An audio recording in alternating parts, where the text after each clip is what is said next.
I was working at the San Diego Historical Museum while I was an undergraduate, and a gentleman came in to donate artifacts to the museum. He told me his parents were missionaries in China and they had a number of photographs at home that I could use, and he put me in contact with other families who were also missionaries in China, and that's how I came by this material. This collection belonged to Dr. Ralph Charles Lewis and his wife, Roberta Lewis. Dr. Lewis was a medical missionary to China.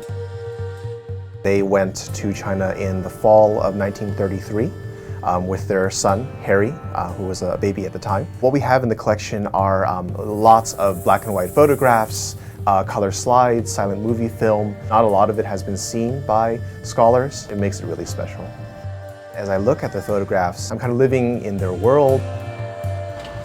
And especially with the color slides, when you project them, it's the closest you can get to time travel by seeing almost exactly what the missionary photographer saw when he or she looked through that camera.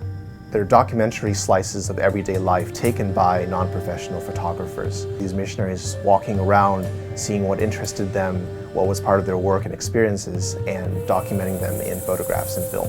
The missionaries were in China for various purposes.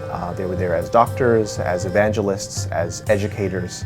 There were definitely risks involved. The Japanese invaded the area in 1937, where Dr. Lewis and his family were stationed. And in 1941, he was incarcerated by the Japanese in a prison camp.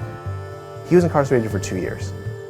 Not a lot of scholars have looked at the photography and filmmaking of American missionaries in China. These pictures were made by people who lived in the local environment for a long period of time, so you see a kind of embeddedness that is not seen in travelers' photographs or photographs by diplomats who just passed through the area. When I'm finished with this project, I hope that these materials will be exposed to other scholars, to a wider audience, because these are rich experiences that are really preserved in these materials.